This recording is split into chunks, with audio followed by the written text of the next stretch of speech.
Just like the first game, Hades 2 has launched in early access, allowing developer Supergiant Games to delicately tweak and balance gameplay, as well as add new content before its full launch. Hades 2, however, feels like a complete product right now. With satisfying combat that has far more depth than its predecessor ever managed, it raises the question, what's left to refine? It's significantly larger than the first game too, with more areas to explore, different routes to take, and a much bigger story to tell. If it wasn't for its currently missing ending, and a few placeholders here or there, Hades 2 could already emphatically be declared as a brilliant successor to one of the greatest roguelites out there. Hades 2 improves upon its predecessor in every way, making it a masterfully crafted sequel.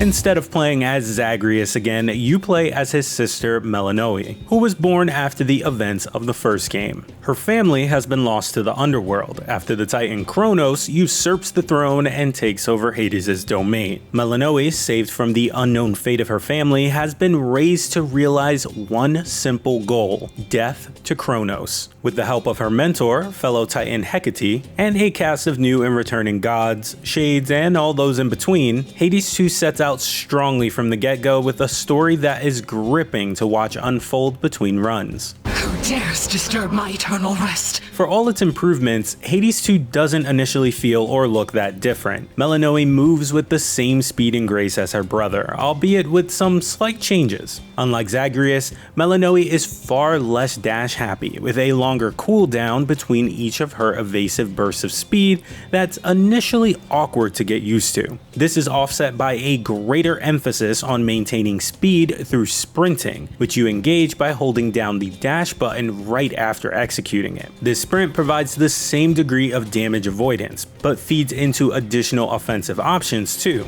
and some enemies are designed specifically to punish a reliance on just dashing to encourage a shift in mindset. This sprint can also be upgraded with boons in a similar fashion to your standard attacks, letting you sprint shock foes with Zeus's lightning, or knock back entire groups of them with the powerful waves of Poseidon. This tangible change is a taste of how Hades 2 approaches evolving a strong, established formula by making small, sometimes experimental changes that have a profound effect on the way you approach gameplay.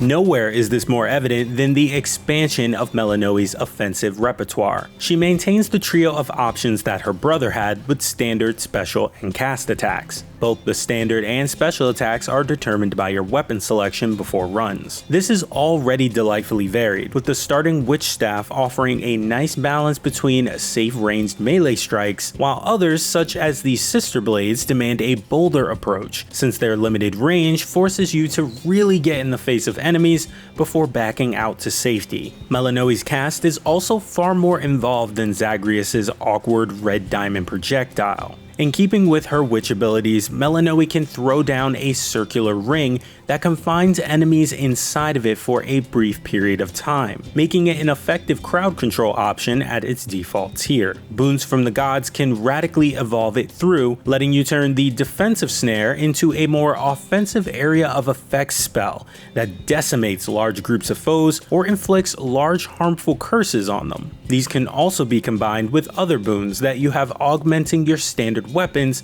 to create a deadly mix of skills. Between the 5 currently available weapons and this new standard casting ability, Hades 2 already allows you to drastically differentiate your runs based on the equipment you choose before you start, keeping each one tactically engaging and satisfying to utilize.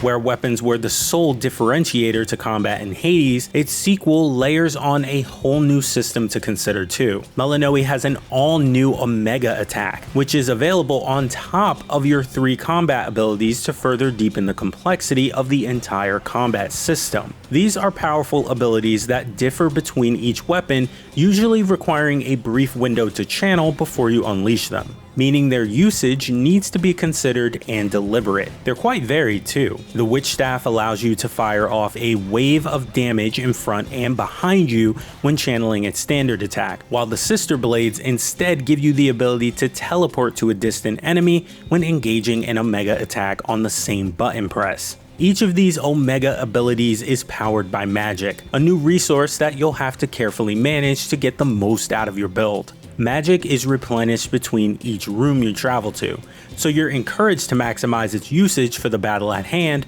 rather than forcing you to forego it for a boss later on. Omega attacks can be unleashed frequently, and new abilities from boons feel increasingly powerful as they tap into the resource too. Magic has a powerful impact on the way Hades 2 plays, making its predecessor feel quite plain by comparison.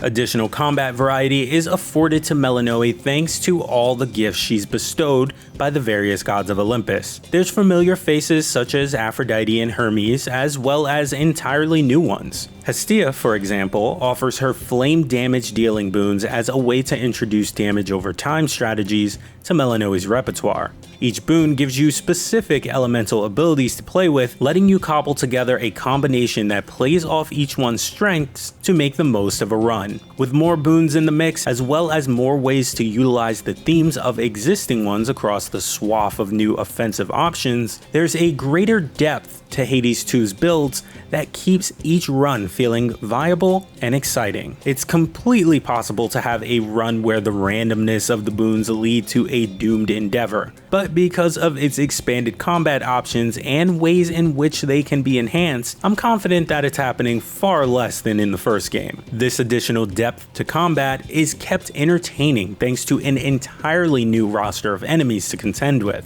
many of which demand a quick understanding of the new combat avenues available to you and how best to take advantage of them. Simple, slow-swinging brutes might be commonplace in the first few encounters of a run, but they're quickly supplanted by seemingly never-ending waves of small but deadly floating fish in later ones.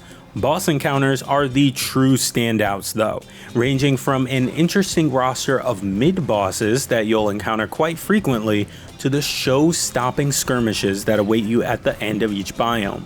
These are massive climactic battles against Hades 2's most challenging foes, each with their own fascinating theme around them. A standout is Skyla and the Sirens, which pits you against 3 foes with distant abilities in a musically charged battle that borders on overwhelming the first few times you undertake it. It's a layered battle that challenges you to cleverly balance which of the 3 you're going to focus on at any given time in order to take out their respective attack from the equation. This battle is an experience that's accentuated by Hades 2's exceptional soundtrack, composed again by Darren Korb. The music mends a thumping double bass and roaring electric guitar with the smooth vocals of Ashley Barrett, who continues to outdo themselves with each new game they're featured in.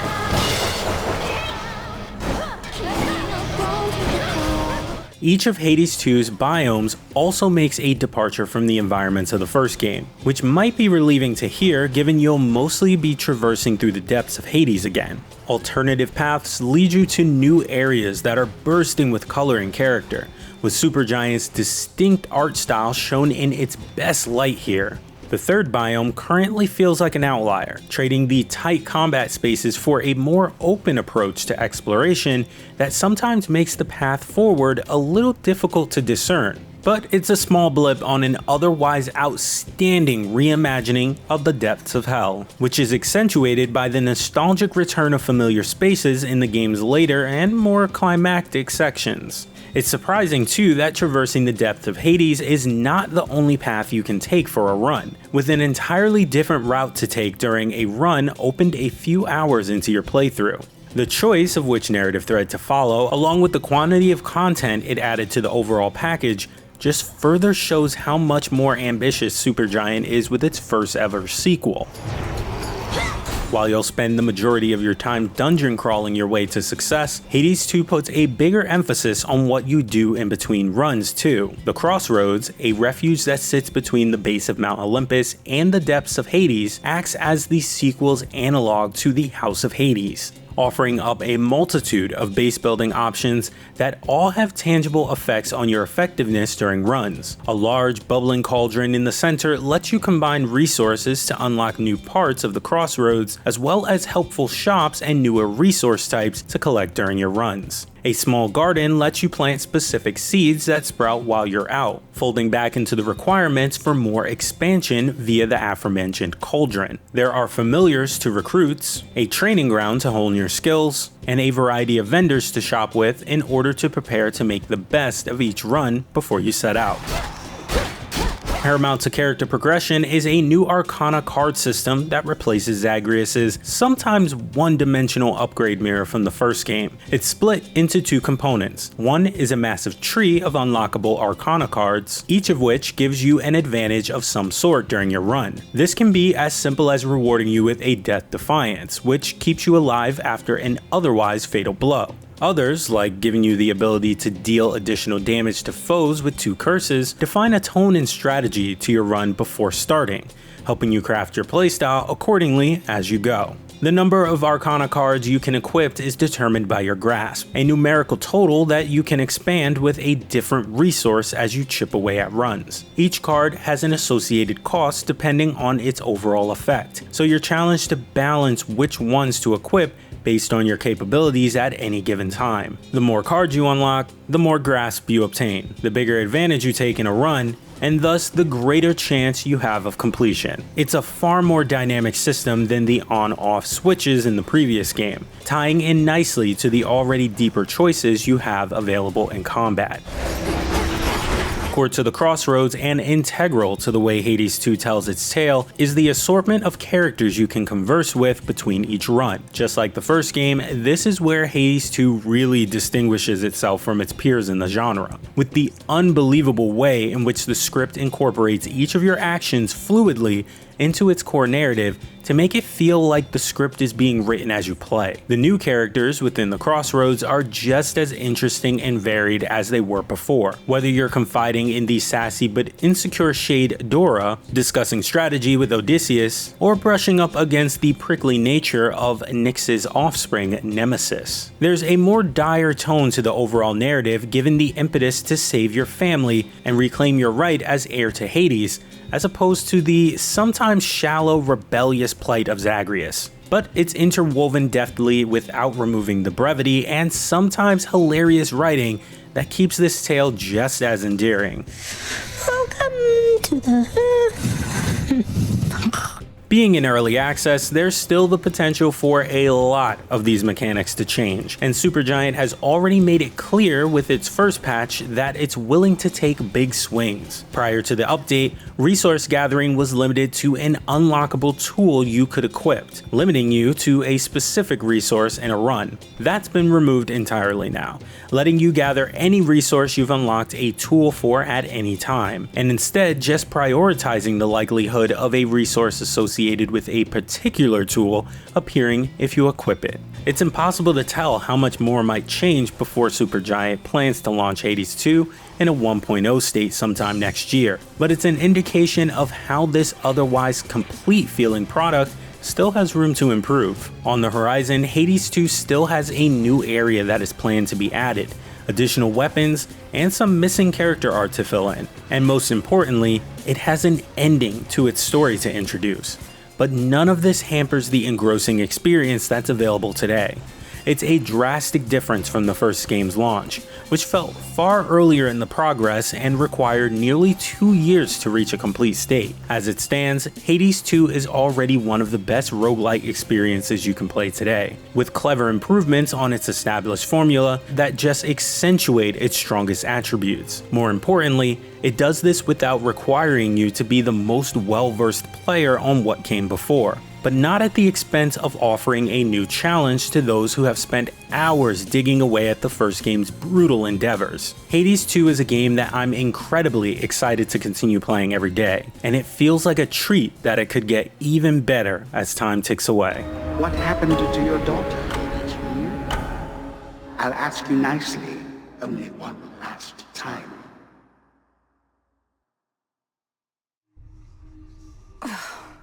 Get out of my head.